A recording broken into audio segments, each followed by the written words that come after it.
FinTech on the Rocks, un podcast sobre cómo el dinero y la tecnología moldean la experiencia humana, con la conducción de Juan Pivocardi, la participación de Juanjo Piano y Augusto Ardiles y la producción general de Joaquín Tagle. Bienvenidos a la segunda temporada de FinTech on the Rocks. Hoy vamos a explorar los entresijos del apasionante mundo financiero y su constante compañera, la incertidumbre. En esta ocasión, nos sumergiremos en una característica fundamental del ecosistema financiero mundial y analizaremos cómo las empresas y personas abordan este desafío. Antes de hablar con nuestro invitado muy especial sobre esto, le vamos a dar paso a Augusto para que nos presente una historia. Juanpi, ¿cómo estás? Muy bien. Qué honor, porque la verdad, yo nunca pensé que iba a estar tan cerca de una persona que directo o indirectamente gestó o generó una reina del mundo. Es increíble, es increíble. La verdad que esta historia se la debemos a Augusto Darget, que la ha expresado de una forma muy clara, pero me parece bueno porque todo tiene que ver con todo y la historia está entrelazada, ¿viste? Cuenta que en los 90, él, junto a otra persona, que la vamos a ir desenmascarando a lo largo de la historia, peleaban por el precio de unas cotizaciones en lo que era la bolsa en ese entonces, ¿no? de Argentina en los 90. El negro Suárez, entiendo que se empieza a carajear con la persona que tenemos acá enfrente y le dice, judío de M, puso Augusto, y Claudio se la dejó pasar. Meses más tarde se encuentra Claudio, que es la persona que generó esto, y le dice, pagá vos, católico de mierda. Pasa el tiempo y el negro Suárez se lo lleva a Claudio a trabajar a lo que era la República Valores. Ahora, Augusto, que era amigo de Claudio, estaba obsesionado con llevárselo a Claudio a trabajar a a AMB AMRO, un banco holandés. Que todo tiene que ver con todo y no es circunstancial lo que digo de Holanda. Ahora, parece que Claudio no quería irse a trabajar a lo que era AMB AMRO porque decía que estaba muy bien, a ABN AMRO, porque estaba muy bien en República Valores. Pero gracias a que él no se iba a trabajar, pero parece que le mantenía la llama medio abierta, ¿viste? Augusto, de que quizá en algún momento se iba. Augusto tenía que seguir entrevistando gente para este lugar, ¿viste? Y en un momento vino una persona que sabía mucho de tesorería, parece que era erudita en bonos, trabajaba en Nueva York, tenía mucha actitud, estaba trabajando allá en Dresdner, parece que venía recomendada por todos lados, incluso por algunos de los operadores allá en Holanda. La entrevistó, le encantó el perfil, todo, pero le dijo, no, la verdad que estoy esperando a otra persona que me diga que sí, así que se había venido de Nueva York para Buenos Aires, para la entrevista de trabajo, era un jueves, le dijeron que no la tomaban, porque parece que Claudio estaba dando vuelta de quizás iba a entrar a trabajar ahí en ABN, y se volvió a Nueva York. A esta persona que se va a Nueva York la invitan a una fiesta ese sábado. Acá viste que siempre Juanpi hay quizás un poco de pimienta, no sé si habrá sido justo ese sábado, pero bueno, la invitan a una fiesta ese sábado y conoce a su futuro marido, que después se convirtió en rey de Holanda, ¿no? Estamos hablando de Máxima Zorreguieta. Y de la persona que finalmente termina yéndose a trabajar con el tiempo, entiendo, a ABN AMRO, es Claudio Sukovitsky. La realidad es que algunos dicen que la herencia es un error de cálculo, o mejor dicho, de los creadores de que la herencia es un error de cálculos, o que los grandes economistas de la historia fueron filósofos y algunos también fueron agentes de bolsa. Nos lleva a tener muchas reflexiones, Juanpi, pero la que más me interesa, habiendo contado esta historia de cómo Claudio gestó una reina de Holanda y en definitiva es parte de esa historia, me gustaría saber si la Argentina es una acción, ¿cuál sería? Bueno, para responder esa pregunta, Claudio Suchovique, alias Sucho, para los amigos, te vamos a decir Sucho, si nos lo permitís. Gracias por venir. Al contrario. Bueno, gracias por tomarse el trabajo de ese research previo que hacían. Un honor para mí. Gracias por lo que hacen también en su trabajo de difusión y de enseñanza financiera. Pero déjame sacarle en matiz a la historia. Es verdad, la cuenta Augusto era el jefe en el Avenida Ambro y me tentaba para ir a trabajar. Yo tenía una historia que después, si quieren, cuento algo muy interesante porque hoy me acordé de eso. Pero en realidad esa historia no es que habla tan bien de mí, porque no tomaron a máxima porque estaba sobrecalificada.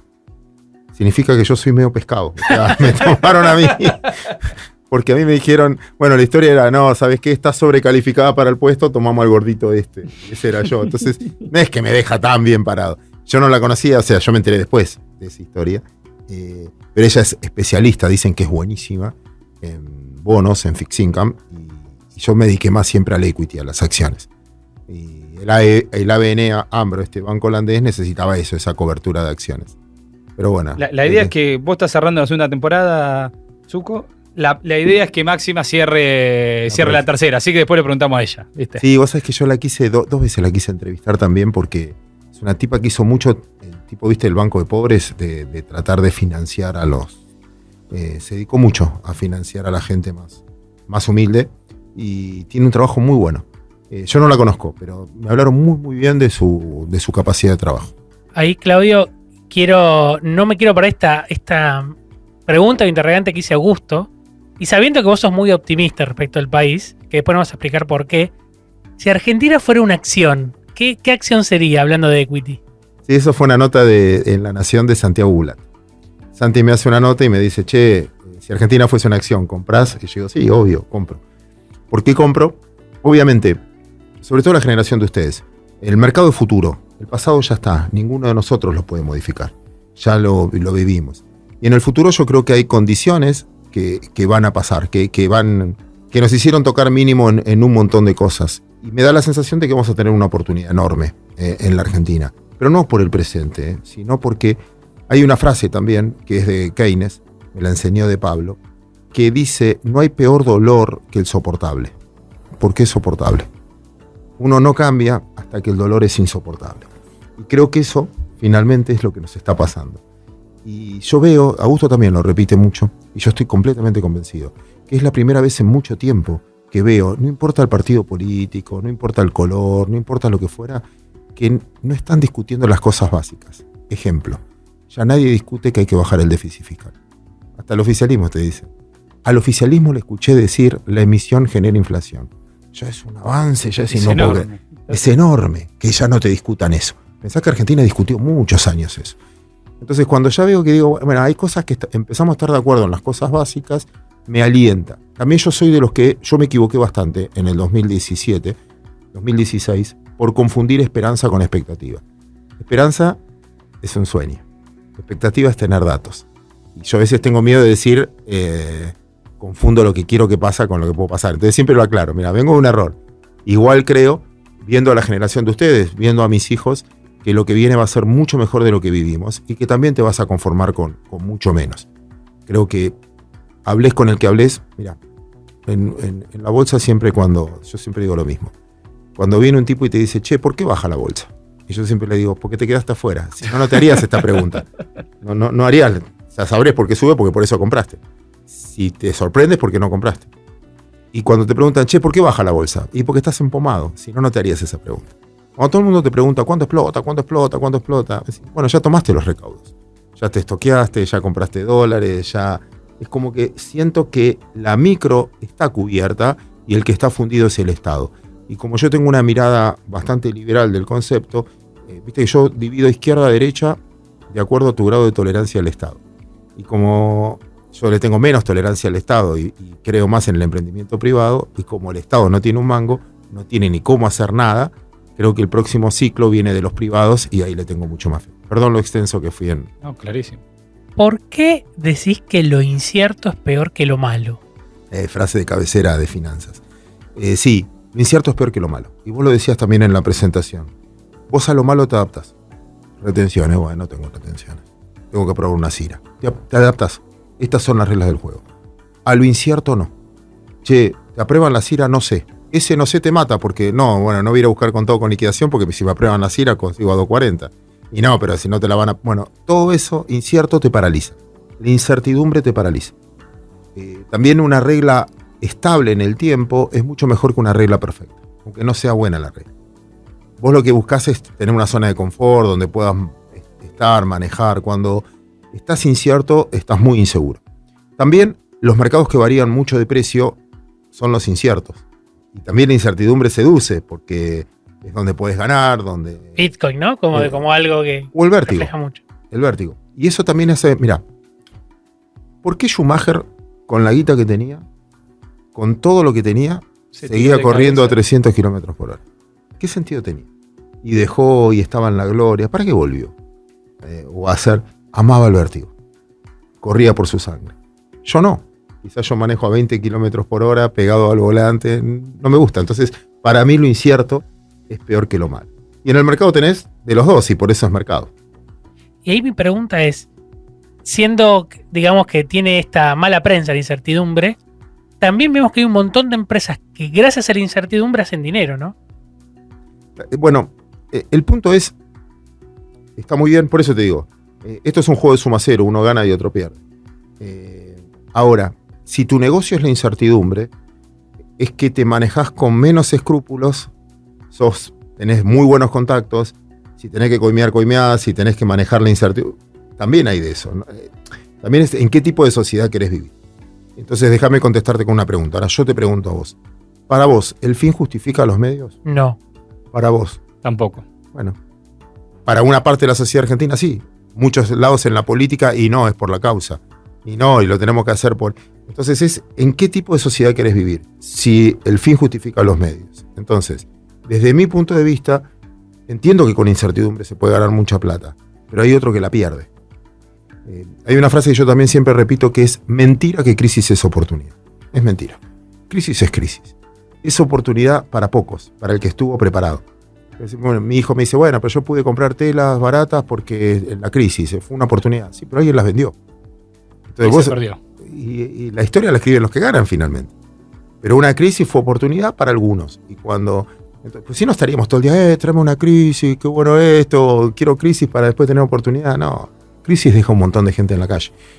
Por eso, depende de qué lado uno habla en esa historia. Una cosa es hablar con respaldo económico, una cosa es hablar con ahorros, otra cosa es hablar cuando la está corriendo de atrás y demás. Sí, seguramente y una viste The Big Short, que en un momento de la película están festejando cuando hacen un gran deal comprando los CDs, y en un momento, no me acuerdo el nombre, pero el que lo personifica como actor es Brad Pitt, le dice, dejen de reírse, no entienden que va a haber gente que va a perder sus casas, que no va a poder comer, que va a perder todos sus ahorros. Es verdad que nunca vemos esa cara de la moneda cuando te cuentan esta historia de crisis igual oportunidad. La generación de ustedes la tiene más complicada. ¿Qué es la diferencia? Este era un gran ejemplo de Tomás Bulat. Una cosa es distribución y otra cosa es movilidad social. Mi generación tuvo movilidad social.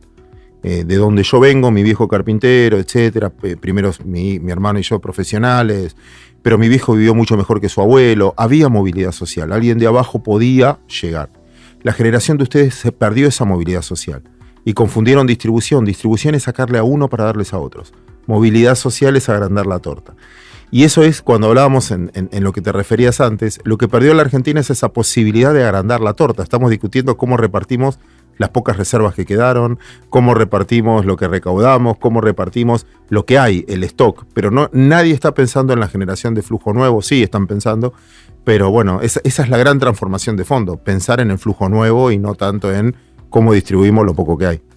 Siempre hay una cuestión, o se dice de la Argentina, me parece que de Latinoamérica en general, que hay un problema, si se quiere, de acceso, ¿no?, a instrumentos financieros de inversión, que para algunos podría ser justamente una vía de obtener, si se quiere, de poder poner sus ahorros en acción, ¿no? Es decir, bueno, uno trabaja, genera un ahorro y eso lo pone en el mercado financiero que le puede dar rendimientos que permitan su crecimiento en el futuro, el cumplimiento de objetivos.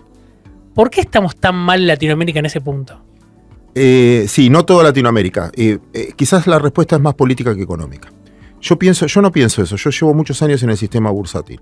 Yo pienso que el argentino está sobreeducado financieramente. Cuando te dicen a un argentino le falta educación financiera, no, al contrario. Está terriblemente educado. Tan educado que no confía. Entonces, lo que tenés en Argentina es falta de confianza. ¿Por qué? La desinstitucionalización no es solo política. No es que no crees en la justicia. no crees en los políticos o no crees en un institución que se llama hipoteca.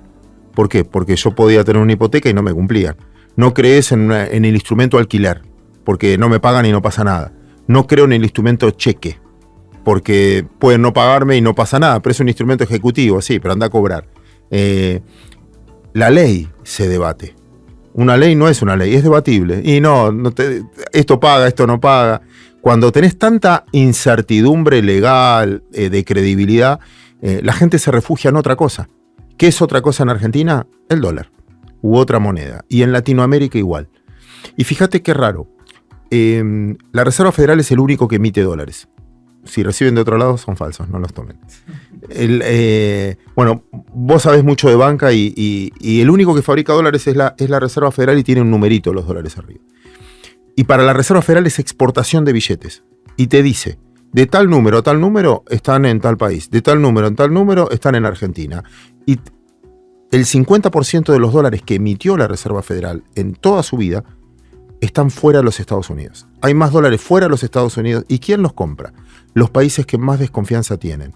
El mayor tenedor de dólares en el mundo es Rusia. 82.000 millones. Yo no conozco ningún político de izquierda que ahorre en rublos.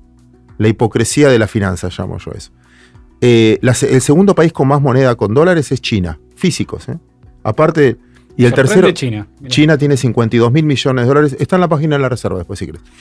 Y el tercero es Argentina. 50.000 millones de dólares escondidos, encanutados, en una caja, aparte del sistema financiero.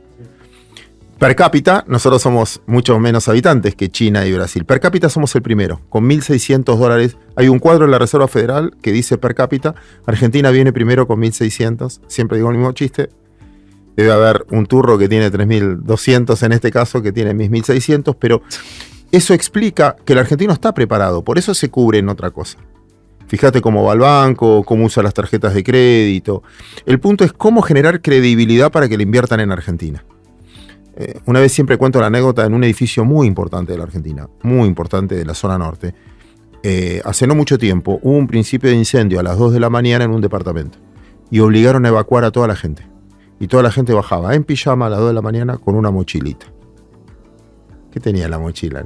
No, quería bajar el dentífrico por la duda, el cepillo de dientes. No era. Por eso, yo digo al revés. Argentina tiene un problema cultural. Mucho más que de educación, mucho más profundo. De economía en negro, de la coima, de la ventaja, la mayoría de los empresarios que llegan en Argentina le pegaron un codazo a otro, de protegeme, pero es un problema cultural, no de educación financiera. Así que bueno, pero es debatible. De hecho, las mañas no las sabemos todas. Tengo un muy amigo que estamos hace unas semanas en Colombia, argentino también, y me dice, mira, estuve acá en un congreso numismático, él es numismático, Ariel Dabá, y me dice, me contaban que en Bolivia pusieron cepo. Me dice, le di una clase intensiva de media hora de todo lo que tiene que hacer. Adelanté importaciones, gasté todo con tarjeta, y empezó a hacer eso, y le mandó un mensaje hace un poco y dice, che, estoy haciendo un negocio. Claro, porque en Bolivia acaban de poner cepo, están acostumbrados al dólar libre. Ahora pusieron el cepo, empezaron a tener 2 cotizaciones, él empezó a adelantar importaciones, empezó a comprar con tarjeta, todo en Colombia, dice, ya hizo una diferencia de 30%. Anda a Colonia y saca billetes de los cajeros, todo. De todas, de todas las mañas. Igual hay mucha cultura ahí, que es por eso cuando digo que es cultural. Ejemplo, nosotros vamos al exterior y respetás todas las reglas. Donde dice pare, parás, donde no te cambiás de carril, respetás la velocidad. Vino una alemana a la Argentina y terminó coimeando. Siemens o IBM. Entonces, hay un tema cultural. Y eso, vos sabés que tampoco, una vez me lo enseñó De Pablo, y tiene razón. No argentinices todo. Mi hermano vive en México. Es mexicano. Él se fue se lo llevó a una empresa que trabajaba. Mis sobrinos son mexicanos. Cuando vino el tequila, mi hermano es ingeniero. Claudio, ¿qué hago? Agarrar la tarjeta de crédito y destruirla. Va a venir un proceso inflacionario enorme. Hoy me sigue, 24. El peso mexicano se fue de 3 a 9. Hoy me sigue cargando. Claudio, me hiciste comprar raquetas que en mi vida usé y nunca subió el precio. No hubo inflación. El dato en el diario en México fue que bueno, somos más competitivos. No tomaron la devaluación como... Hay culturas que son distintas. Hubo un PAFRU que no existió. No lo vieron porque en el fondo ellos tienen un mercado interno fenomenal. Entonces está bien que están con el NAFTA, con Estados Unidos, pero no tiene una dependencia como tenemos nosotros donde no tenemos un mercado interno fuerte y tenés una interrelación con el mundo mucho más dependiente por las materias primas, etc. Pero nada, entonces tampoco cometamos los errores de argentinizar todo. O americanizar todo. Cada país tiene su cultura y su relación con el dinero. Si me dejás, Juanpi, quiero hacerle una pregunta que Augusto Darget, en esta historia que contaba de Máxima, también va a un segundo punto que me interesa para entender un poco cómo era el sistema de la bolsa antes y ahora. Él cuenta que en un momento llega una mujer que era ahí de la colectividad y que solamente quería hablar con vos, que cayó vestida de forma muy austera, con una bolsa de arpillería, pero que tiene ahí un montón de acciones de Pérez Compán. Y que vos hiciste ahí un laburazo rescatándole las acciones, Sí. cobrándole dividendo y todo. Pasamos muchas etapas, quizás yo ya tengo muchos años. Al principio, la emisión de acciones, el capital social, un balance es activo, los activos que vos tenés, patrimonio, el pasivo, cuánto es tuyo y cuánto no, y lo que te queda es el patrimonio neto. Una empresa quiebra cuando el pasivo le gana al activo, quiere decir que el patrimonio neto es negativo. El patrimonio neto está compuesto por el capital social, y el capital social son las acciones emitidas. Entonces, suponete Telecom, tiene 1 millón de acciones. ¿Quién es el dueño? El que tiene más de esas acciones. Y esas acciones durante un momento, hasta 1974, que nace la caja de valores, te diría, y hasta los 80, yo llegué a ese mundo, hasta los 80 y pico, 80 y piquito, eran escriturales. Te caía alguien con papeles y te decía... Vos tenías la acción como los bonos, el bono 89 llegó a ver que vos cortabas el cuponcito, entonces vos tenías la acción y eras dueño de la acción. Después, bueno, se hicieron nominativas, las depositabas en la caja de valores y ya es, bueno, vos tenés estas acciones, se las transferiste a tal y ya no existe la acción física. De hecho, todavía te cae gente, che, murió mi abuelo, o encontré esto en la caja de seguridad con acciones, pero ya no existen porque te las cambiaron por estas nominativas, o sea, las cambiaron y te presentabas. Y en esa transición, cuando pasó con esta mujer, fuimos a Pérez Compán para que reconozcan esas acciones, para que se las conviertan. Era un proceso. Pero fueron muchos cambios. Cuando yo empecé en esto también, que en eso que hablaban del Nero Suárez y demás, discutías en el recinto. El recinto era viva voz, se llamaba face to face. Hoy ya es electrónico en todos los países del mundo. Entonces, por ejemplo... ¿Extrañás eso? Sí, pero porque quizás uno extraña el pasado porque uno era más joven es la melancolía. Todo el tiempo pasado fue mejor. No, para mí es mucho mejor en términos de transparencia y demás, pero en aquel momento vos tenías la obligación de gritar y el grito era compro tanto, porque vos se lo asignabas al primero que escuchabas. En Argentina alcanzaba con el grito. En Estados Unidos era tanta gente y era que no alcanzaba con el grito. Entonces veían las señas con las manos y se ponían los guardapolvos de colores para llamar la atención. Cuando ustedes ven el recinto americano, lo ves vestidos como corbatas ridículas. No es que eran ridículas, es que también hay tanta gente que tenés que llamar la atención porque al que primero yo le tengo que vender es al que escuché. Entonces era el negocio de la palabra, vos tenías que confiar. Nosotros somos productos de eso, nos conocemos todos, sabes en quién confiar, en quién no confiar, quién honra la palabra, quién no honra la palabra. Hoy después cuando somos tanta gente, tantas personas, bueno, hay un documento. Antes no había, dabas un papelito, te compré, te vendí, reconocías, no reconocías. Podía fallabas una vez y ya no te creía más nadie, te quemabas en el mercado. Así que para quienes nos están escuchando, si mañana se muere una abuela, un tío, un primo, una tía abuela y encuentran acciones... Se compran y venden en Mercado Libre como reliquia. Como reliquia, no mimático. No te pueden ir a buscar a vos, digamos. No. Eduardo Sáenz de Cabezón, que creo que junto a Adrián Paez es uno de los divulgadores de matemática, por lo menos en habla hispana, más importantes, en una charla que se llama ¿Para qué sirven las matemáticas?, dice una reflexión que me parece muy interesante. Él dice que todos los días hay alguien que nos está disfrazando los datos para manipularlos y que si uno tiene la capacidad de entender eso, es más difícil de ser manipulado y en definitiva es un ciudadano más crítico y libre.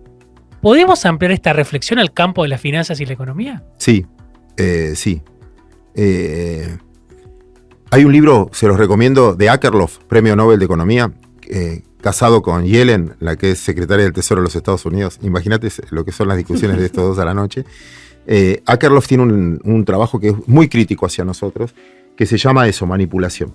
Entonces, por ejemplo, él decía que Coleman, el de la mostaza, el que creó la mostaza, decía que vivía no de lo que consumía la gente, sino el desperdicio de lo que la gente se servía de más en el plato. Los gimnasios. ¿Por qué te cobran adelantado un 30% de descuento? Porque la mayoría en enero quiere hacer gimnasia, febrero y después fin de año no va más. Entonces, el cobro adelantado pueden vender 2 veces ese espacio porque la gente deja de ir. ¿Cómo era la manipulación en la economía real para hacer ciertas cosas? Hernán Cassiari tiene un cuento fenomenal, que es el de las encuestas. Entonces el tipo se para, yo lo hago mucho en las charlas, se para delante de la gente y dice, ¿quién de ustedes llena encuestas? Y él levanta la mano solo el 5 o 6% de la gente. A mí me pasa eso. ¿Y quién llena encuestas? El que está laburando no da bola a las encuestas. ¿Quién llena? ¿El que está al pedo? El que le encanta la política y quiere incidir y quiere opinar y tiene ganas de influenciar también con su respuesta. Y el que está muy enojado y dice cualquier cosa. Y todos nosotros basamos lo que va a pasar en encuestas que llena el 10% de la gente que no representa a lo que va a pasar. Por eso no la... Finanzas, INDEC, inflación. Entonces yo te digo, la inflación fue del 7,8. ¿Cómo contemplás ahí los precios cuidados? ¿Forman parte o no forman parte? ¿Es lo mismo una inflación del 7,8 con un crecimiento económico del 2% o una inflación del 7% con una recesión del 3%? ¿Es lo mismo la inflación con, se cortó la luz, tuve que contratar un generador? Se cortó, no pude llegar al laburo y me tuve que tomar un Uber, Cabify, taxi o lo que fuera. Ese aumento de costos que forma parte de la fijación de precios de equilibrio tuyo. ¿Cómo lo llamás? Inflación, costo estructural. Entonces, hay un viejo refrán bursátil que dice que una verdad a medias es mucho peor que una mentira. Y se manipula mucho. Yo digo que en el mercado no estamos informados, estamos influenciados. Y ahí es donde vos, ahí el conocimiento sirve, o tu olfato, o tu intuición, de decir, a ver, vamos a la política. ¿Qué tiene que decir la oposición? ¿Que está todo bien o que está todo mal? Yo diría la verdad. Pero si es oposición, va a querer ver lo malo para que me votes a mí. ¿Y qué tiene que decir el oficialismo? Que está todo bien. Agarrá uno por uno. Si Javier quiere dolarizar, ¿qué tiene que decir? Y dejar que el otro diga que el dólar va a ser en 2.500, 3.000. ¿Para qué? Y porque me estás resolviendo el tema, porque me lo hace subir desde ahora y yo no tengo que hacer. Entonces lo primero que yo aprendo, si yo puedo enseñar, yo tengo un programa que se llama Cuando mis hijos tengan mi edad. Sí, ¿cómo va a ser el mundo cuando mis hijos tengan mi edad? Entonces yo digo, si yo le hablo a mis hijos, le hablo a ustedes, de la generación de ustedes, digo, primero, no de mala fe, porque la mayoría de la gente tiene buena leche. ¿Cuál es el negocio del otro? ¿Cuál es el negocio del otro? Vos me haces, yo los puedo entrevistar a ustedes me entrevistan a mí, depende, cambiamos los roles en que nos toca a cada uno. Bueno, ¿cuál es? Bueno, entrevistar. ¿Y entrevistar qué es? Depende. Esto es mucho más relajado porque lo estamos haciendo en un sistema que no nos molesta el minuto a minuto. Pero para que esto tenga viralización y mañana mucha gente, necesito un buen título. Entonces, ¿el título representa lo que estamos diciendo o lo estás encabezando para que haga doble clic? Yo, por ejemplo, vivo enojado con un diario porque siempre me pone títulos que yo no dije eso. Y vos le decís, pero la nota no dice eso. Sí, ya sé, pero si no, ¿quién le hace doble clic? Y me dice, pero yo no dije eso. Me estás haciendo quedar mal a mí. Bueno, no, lo decís, es una manera. Yo interpreto que vos decís. Claro, y es público. Y no sé, vos ayer fue una charla y decís, vos quisiste decir esto. ¿Y cómo te defendés después si yo te saco de contexto algo que quisiste decir? Lo mismo pasa con una empresa, porque es mucho más importante las expectativas previas que vos tenés que la noticia. Si vos esperás algo muy bueno, y es solo bueno, es una desilusión. Ahora, si esperás algo muy malo, ayer festejaban el 7,8, y es solo malo, es un alivio. La felicidad es una cuestión de expectativas. Previa. De acuerdo. Previa. Entonces, y en el mercado manejás esas expectativas. Parece que viene tal balance, parece que... ¿Lo estás diciendo para que compre? ¿O lo estás diciendo para...? Y es ahí donde tiene mucho sentido estar relativamente preparado para entender el negocio del otro. ¿Viste cuando hay un tipo comprando un departamento y uno que lo quiere vender? Vos escuchás al que quiere comprar, pero no tiene luz, qué feo que es esto. Vos lo escuchás hablar del departamento y dices, ¿pero para qué lo quiere comprar si se la pasa puteándolo? Quiere bajar el precio. Y el vendedor parece que no se quiere ir nunca. Y no, pero me trae recuerdos, que esto era buenísimo, esto está construido. ¿Para qué quiere vender? Entonces, y cierro. Hay algo que yo siempre uso que es para entender qué hace el otro. Entonces, vamos a suponer que yo vendo un Fiat, Palio, por $9.000, por decir algo. Entonces, el que me lo compra, lo primero que tiene que decir es, ¿por qué lo vende? Sí, entonces, mirá lo que voy a hacer yo con esa plata. Si con 9.000 te digo, no, me fue mal y me voy a comprar un auto peor porque necesito algo de plata, bueno, es comprable.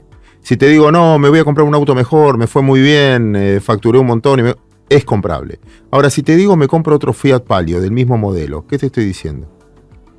Si te vendo el mío y compro otro igual, que el mío es una cagada. ¿Y quién conoce más del auto, él o yo? Él. Entonces, ver esa actitud, qué hace con la plata, por qué compra, por qué vende, es entender, es mentira que el mercado es simétrico. El mercado tiene asimetría de información. No es lo mismo si yo vendo un auto usado y vos lo comprás, la información que tengo yo del auto usado, la información es asimétrica. Entonces, yo lo voy a interpretar en la actitud del otro. Perdón que estoy siendo medio larguero. No, está muy bien. Y vos sos conocido, Claudio, y sé que sos humilde y esta cosa a veces no te gusta aceptarla, pero digo, sos conocido como uno de los divulgadores de economía y finanzas más claros, sin ser economista, que lo repasás mucho, porque sos licenciado en administración. Los grandes economistas de la historia no fueron tampoco economistas, fueron filósofos, así que está bien. Y sos caracterizado por como volver fácil lo que es difícil. Eso se debe a dos cuestiones que siempre me pregunto. A que vos sos muy bueno contando cosas y que podría ser, o que en realidad no es tan complejo, pero nos quisieron vender que es complejo. Yo creo que la economía o las finanzas es todo sentido común. Y todo lo vivís en la calle todo el tiempo. Mirá, el verdulero de acá a la esquina sabe más de economía que nosotros. Vos lo escuchás a Moldaski contar cuentos. Este flaco se ve que vendió camperas. Porque te cuenta la calle. Es lo más grande que hay. Pero la calle que tiene te dio algo que puede hacer humor muy fuerte. Yo siento que tengo, no digo calle, pero quizás empecé más de abajo, sé lo que es. Y hay esto se lo robé una vez a Germán Fermo, que él decía, nosotros no compramos ni vendemos acciones, ni bonos. Compramos y vendemos historias. Vos empezás siempre con una historia, etc. ¿Por qué? Porque de chiquito te gusta que te cuenten un cuento, cómo es la historia. Y para mí es muy representativo. Eso es muy judaico también y va con mi religión. Que es esto de talmúdico, ¿no? De agarrar y buscar. Y yo hago mucho de tratar de buscar un cuento, situar por qué me pasa esto. Porque finalmente son estados de ánimo. Los precios son un estado de ánimo. Explícame por qué un barbijo llegó a valer más que un barril de petróleo. Miedo. Estudiaste en la UADE, fuiste, hiciste una maestría. Dame un valor de todo lo que estudiaste, teoría de costos, de producción, Dale, contámelo. Ninguno. Solo expectativa, idea, miedo, pasiones. Miedo. ¿Y el miedo, cómo lo evalúo? Es muy personal. ¿Cómo evalúo la avaricia? ¿Cómo evalúo? Todo lo que manejan los precios son intangibles. Es el hombre y sus circunstancias. Y en tu momento. Un grave error a veces es querer... Cambian los momentos y vos querés... No, pero esto yo siempre lo hice así y cambió el momento. Claudio, no quiero terminemos el podcast sin preguntarte esto. Dijiste, la generación de ustedes tiene mucho menos expectativas. Mira, es un debate que tengo mucho con mis hijos. Acá en Argentina, quiero decir, ¿no? Y por eso decías... No, es global. Okay.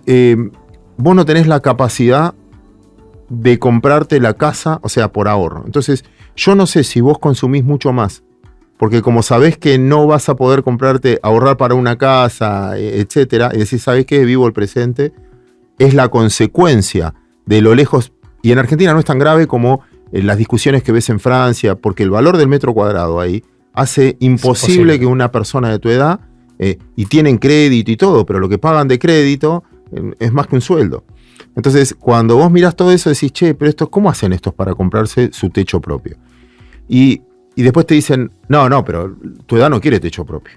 Pero es como el cuento este del mono que quería agarrar una cereza, no llegaba, igual no quiero cereza. Entonces vos decís, bueno, igual como no llego, no. Entonces, yo no sé qué es, si tu generación, pero la generación de ustedes es muy ansiosa.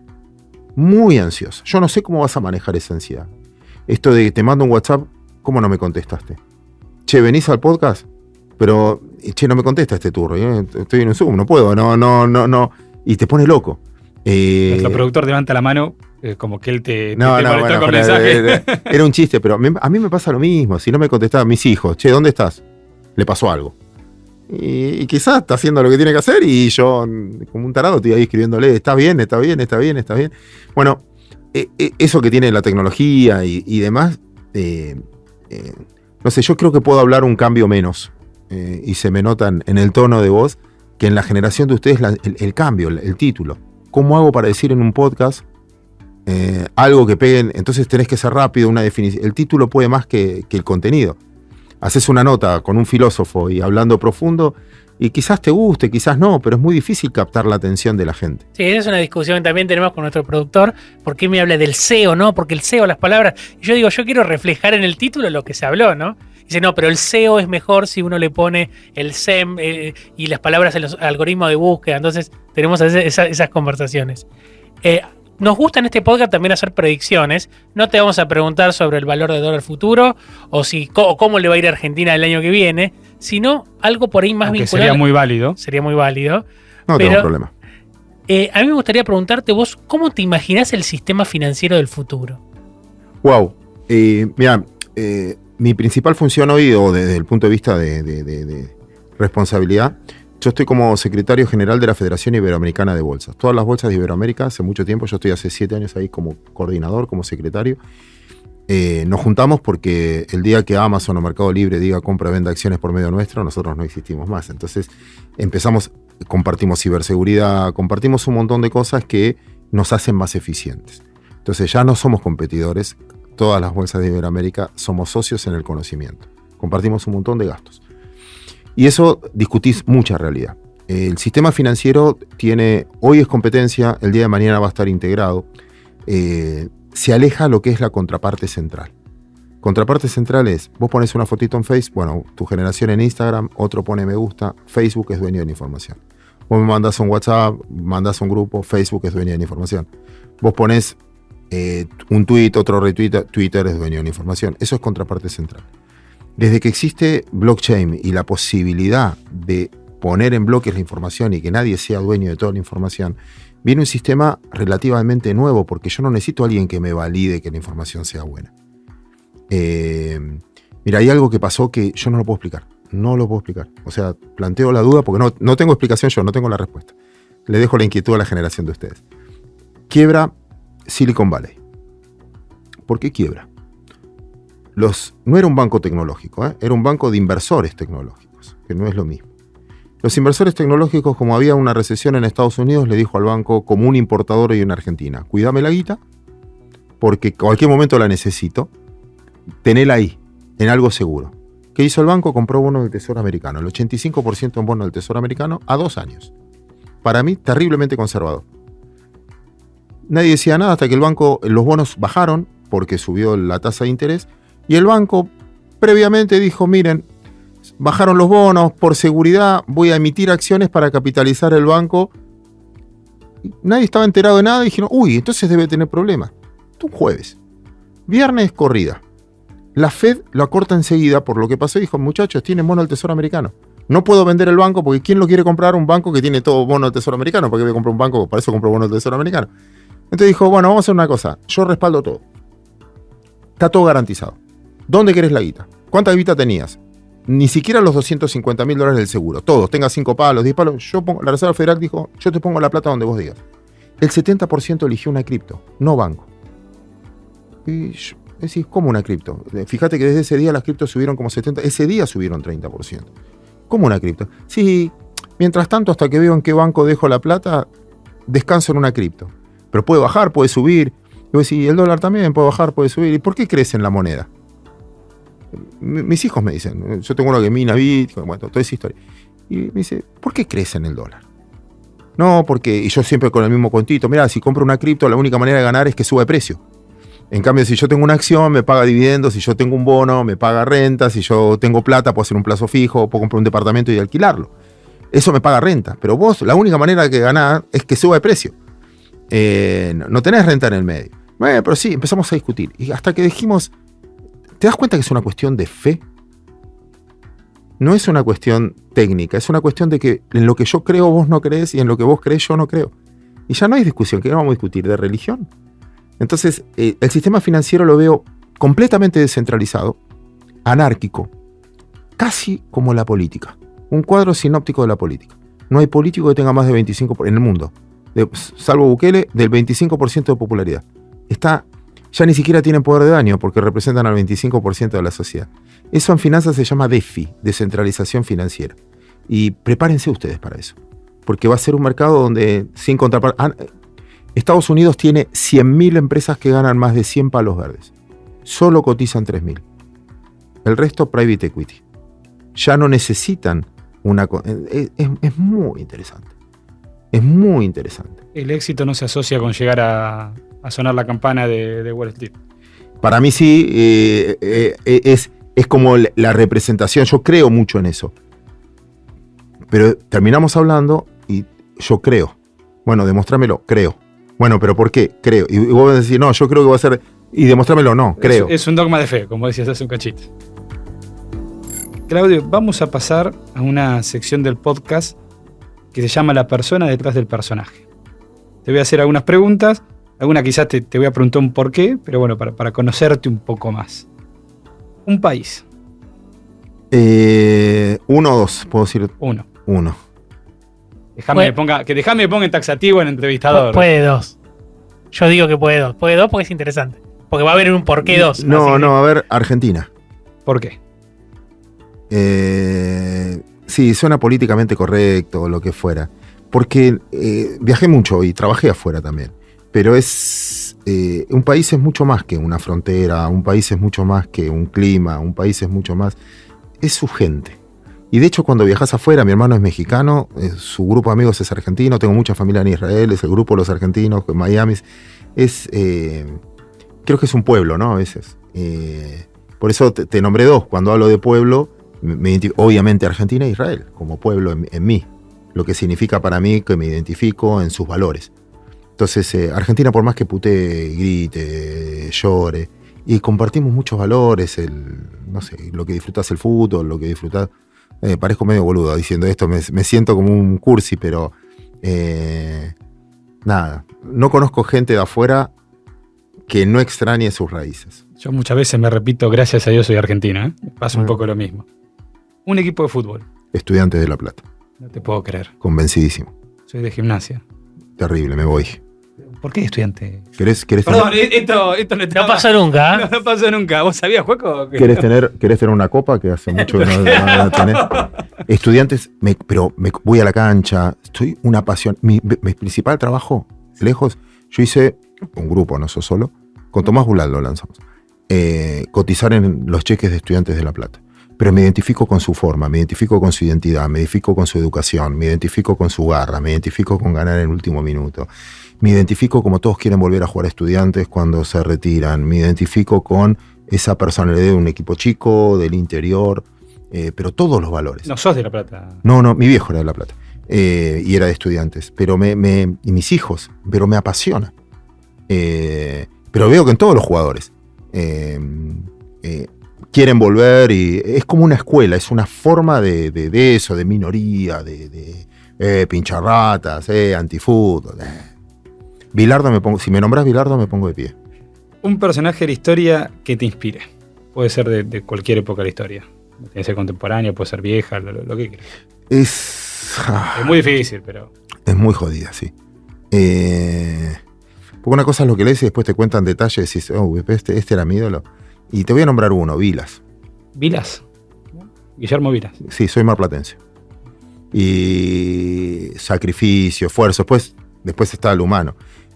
Académicamente me encanta leer Alberdi. Académicamente me encantó leer muchas cosas también de Pellegrini o lo que fuera, también Baluarte en la bolsa. Pero si me decís así de esfuerzo, sacrificio, que me identifiqué y por ser marplatense, Vilas. ¿Messi o Maradona? Wow. Lo que pasa es que Messi tuvo mucho más tiempo de carrera. Estábamos sacando la cuenta afuera, desde el Mundial 2006. Maradona fue mucho más intensa, pero mucho más corta la historia. Mi generación obviamente vibró con Maradona, te hizo llorar, te hizo ganar, etc. Cuando mezclo lo humano, mezclo lo mismo que yo valoré del esfuerzo de Estudiantes, del esfuerzo de Vilas y demás, tengo que decir que Messi para mí me compró un pibe que todo bueno. Quizás no sé muchas intimidades, pero laburante, perfil bajo, buen tipo, no conflictivo fuera de la cancha. Como jugador, por mi generación obviamente Maradona fue único, pero Nada, me es difícil. Me saco el sombrero por Messi. La herencia. ¿Es un error de cálculo? Esa frase es de Modigliani, premio Nobel de Economía. Sí. Si yo te puedo decir algo, a tus hijos dale educación, la mejor que puedas. Dale contención. A mí, mi viejo no es que heredé, pero mi viejo me dio seguridad a mí mismo, porque te abrazaba todos los días, porque te dio sentirte bien con vos mismo. Como tengo tiempo, ay no, estoy en el horno. Hay un cuento muy bueno en eso. Pero bueno, vamos a eso. Creo que lo mejor le puedes dar a tu hijo, aparte de la herencia debido a X cantidad, es que te vean feliz, que te vean disfrutar, que te vean ser pleno, que te vean y darle eso, mucho afecto, mucha contención y educación. Y la última, ¿qué problema del mundo te interesa resolver? Mira, yo no sé si yo no me siento así tan, el mundo que puedo resolver. Una vez escuché, dicen que lo dijo, no leí tanto, a la Madre Teresa que decía, vos cuida tu metro cuadrado. Si cada uno cuida su metro cuadrado, tu familia, tus hijos, y vos cuidás los tuyos, yo cuido el mío, el país va a ser espectacular y el mundo va a ser espectacular. Si en vez de resolver los problemas de todo el mundo, si cada uno resuelve los suyos y vamos a ser todos mejores. Es una aplicación práctica del teorema de Coase. Bueno, tal cual. Claudio, muchas gracias por venir. Al contrario. Te llevas acá un presente de House of Spirits, uno de nuestros sponsors. Un honor. Y a toda la audiencia, nos vemos en el próximo episodio de FinTech on the Rocks. Muchas gracias.